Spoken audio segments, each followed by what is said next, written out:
Assalamualaikum, jumpa lagi. Nah, pada video kali ini kita akan membahas tentang soal TWK, yang mana beberapa soal ini biasanya akan keluar pada tes CPNS ataupun P3K. Dan pada video kali ini sudah part 6, artinya sambungan dari beberapa video sebelumnya ya. Oh ya, seperti biasa, sebelumnya saya minta tolongnya untuk di subscribe, like, dan juga komen. Dan jangan lupa aktifkan juga tombol loncengnya supaya tidak ketinggalan informasi terbaru. Oke, tidak usah berlama-lama, langsung saja kita bahas soalnya. Untuk soal yang pertama, Pancasila sebagai ideologi terbuka memiliki batas-batas sebagai berikut kecuali A. Mencegah berkembangnya paham dan ideologi liberal. B. Penciptaan norma baru tidak perlu memiliki konsensus. C. Larangan terhadap ideologi Marxisme, Leninisme, dan komunisme. D. Larangan terhadap pandangan ekstrim yang meresahkan masyarakat. Dan E. Menekankan pada stabilitas nasional yang sehat dan dinamis. Oke, sebelumnya kita pahami dulu kata kuncinya, yang mana Pancasila, yakni sebagai ideologi terbuka yang mana memiliki batas-batas tertentu. Nah, di sini yang jadi kata kuncinya adalah kecuali ya, artinya kebalikan dari bagian Pancasila yang merupakan bagian dari ideologi terbuka. Nah, untuk A-nya mencegah berkembangnya paham ideologi liberal. Nah, ini sudah termasuk dari bagian Pancasila yang artinya ini yang merupakan bagian dari ideologi terbuka. Nah, ini bukan termasuk dari pengecualian ya. Kemudian, penciptaan norma baru tidak perlu memiliki konsensus. Nah, arti konsensus sendiri adalah sebuah kata yang bermakna kesepakatan bersama atau kebulatan suara. Nah, di sini untuk yang B kita pending dulu, kita cek yang C. Larangan terhadap ideologi Marxisme, Leninisme, dan komunisme. Nah, ini sudah merupakan dari bagian Pancasila ya, yang mana melarang adanya ideologi tersebut.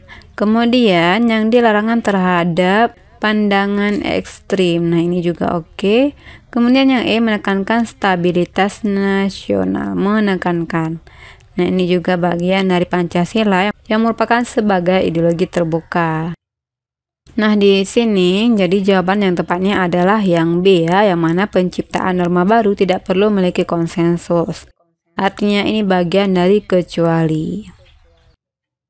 Kemudian pertanyaan yang kedua, Pancasila mengandung nilai-nilai luhur yang dijadikan tolak ukur dalam melaksanakan pembangunan nasional, baik perencanaan, pengorganisasian, pelaksanaan, pengawasan, maupun evaluasinya. Pernyataan tersebut merupakan pengertian fungsi Pancasila sebagai A. Pandangan hidup bangsa, B. Paradigma pembangunan nasional, C. Moral pembangunan, D. Cita-cita dan tujuan nasional, dan E. Pengalaman Pancasila.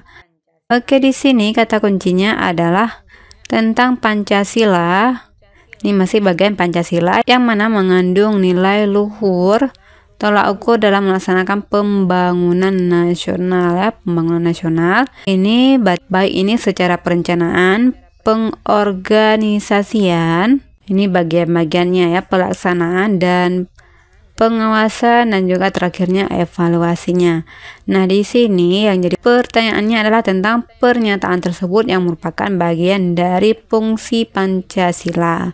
Nah, ini disebut sebagai apa? Apakah A. Pandangan hidup bangsa? Nah, kemudian yang B. Paradigma pembangunan nasional, atau yang C. Moral pembangunan, D. Cita-cita dan tujuan nasional, dan E. Pengalaman Pancasila.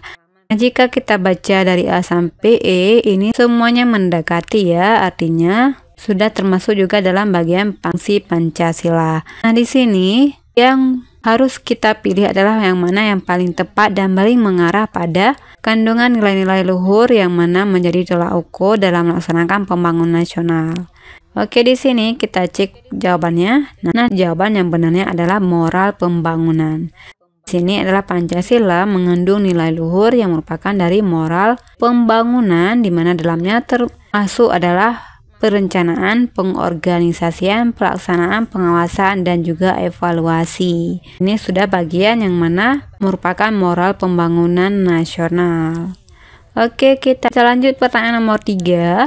Tata cara mengucapkan Pancasila pada upacara-upacara resmi ditetapkan dalam A. TAP MPR ataupun TAP MPR RI nomor 2 MPR garing 1978, B. Impres nomor 12 tahun 1968, D. Undang-Undang nomor 5 tahun 1985, D. Undang-Undang Dasar 1945, dan E. TAP ataupun TAP MPR nomor 1 garing MPR garing 1983. Di sini kita pahami terlebih dahulu bahwa soal ini menunjukkan tentang tata cara mengucapkan Pancasila ya, mana pada upacara-upacara resmi biasanya ditetapkan dalam apakah di KA, TAP MPR atau B, C dan E. Nah, di sini langsung saja kita jawab. Nah, ingat ya, ini jawabannya adalah yang E ya, yakni TAP MPR nomor 1. Di sini hampir sama. Kalau yang A ini nomor 2. Nah, ini adalah bagian dari tata cara mengucapkan Pancasila pada upacara resmi, di mana ini ditetapkan pada TAP MPR nomor 1 garing MPR garing tahun 1983. Semoga dapat dimengerti dan bisa membantu teman-teman dalam menjawab pertanyaan tentang soal TWK ya. Di sini seperti biasa saya minta tolongnya untuk klik subscribe, like dan juga komen. Dan terima kasih banyak telah menonton sampai akhir, dan bagi teman-teman yang memiliki pendapat yang berbeda bisa tulis di kolom komentar. Assalamualaikum warahmatullahi wabarakatuh.